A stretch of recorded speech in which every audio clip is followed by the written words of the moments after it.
Thank you, President. My question is for the Finance Minister, Minister Gallagher. Now, Minister, in recent weeks we've seen the public release of COVID-19 vaccine contracts in South Africa, including the Pfizer contract following a High Court ruling. Now, these contracts have revealed very liberal indemnity clauses, which we know from our own budget papers create an unquantifiable contingent liability. Now, Section 5.5 of the contract between Pfizer and the South African government state, and I'll just quote, "Purchaser further acknowledges that the long-term effects and efficacy of the vaccine are not currently known, and there may be adverse events of the vaccine that are also not currently known." Now, can the minister confirm if the Australian contracts have the same or similar words? Thank you, Minister. Thank you, Senator Babet. Minister Watt. Babet, I would be obliged, President, if he could be clear whether or not Minister Gallagher is being asked as Finance Minister or as Minister representing the Minister for Health. Senator Babet, if you'd like to clarify. Presenting the Minister for Health, please. Thank you, Senator Babet. Minister Gallagher. Thank you very much. And I think the final part of your question was about a clause in the contract and whether it. Right. Okay.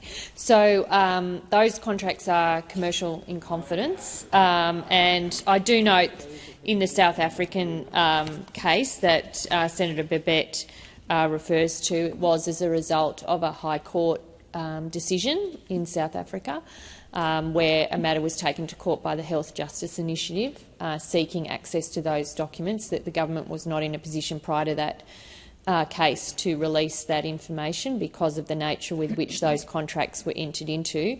My advice is that those contracts are subject to commercial in confidence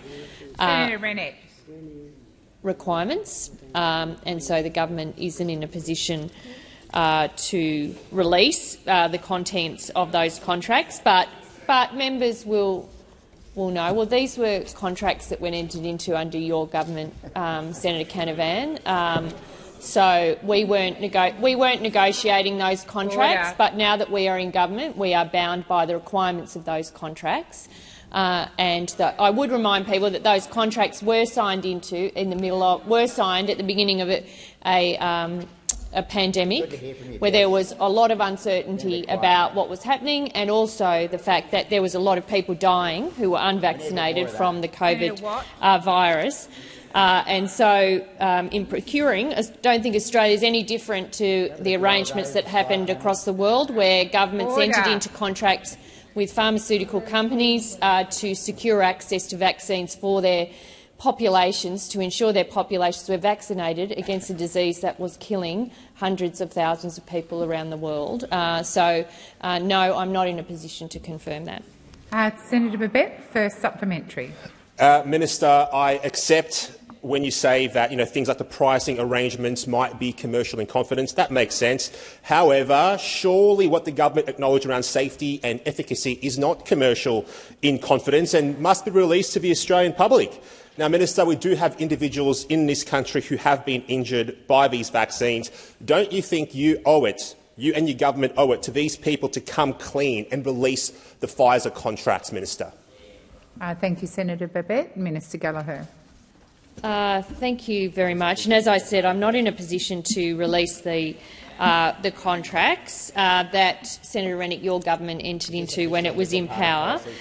But there is, as senators will know, the COVID-19 vaccine claims scheme, which has been established. Please resume your seat. Senator Rennick, I have called you to order. This is Senator Babet's question, and the minister is answering it. Minister, please continue.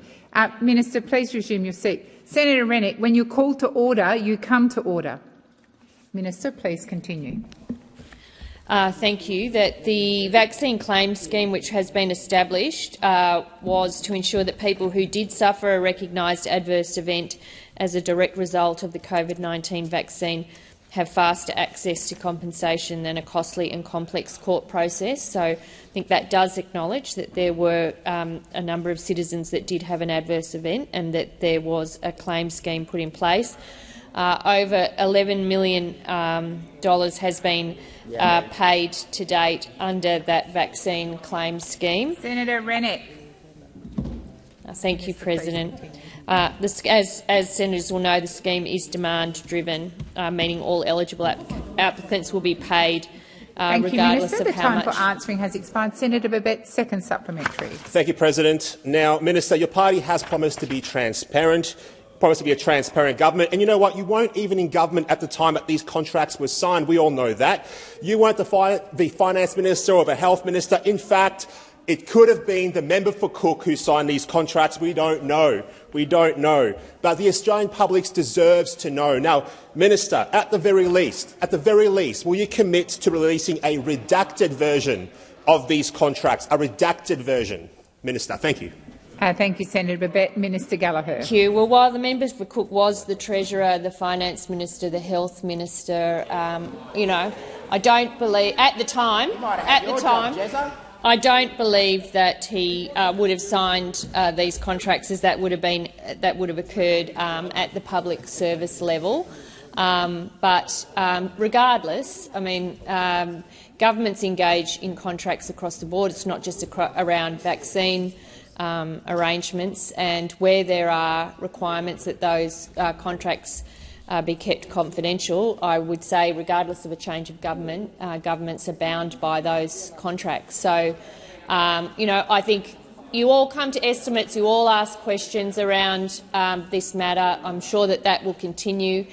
So there is a level of transparency and accountability that's provided that you take good advantage of, in my experience of sitting on that committee, and I would encourage you to continue to do so, but we won't be releasing the contracts. Thank you, Minister. Senator. Yeah, that's my kind of party, the United Australia Party.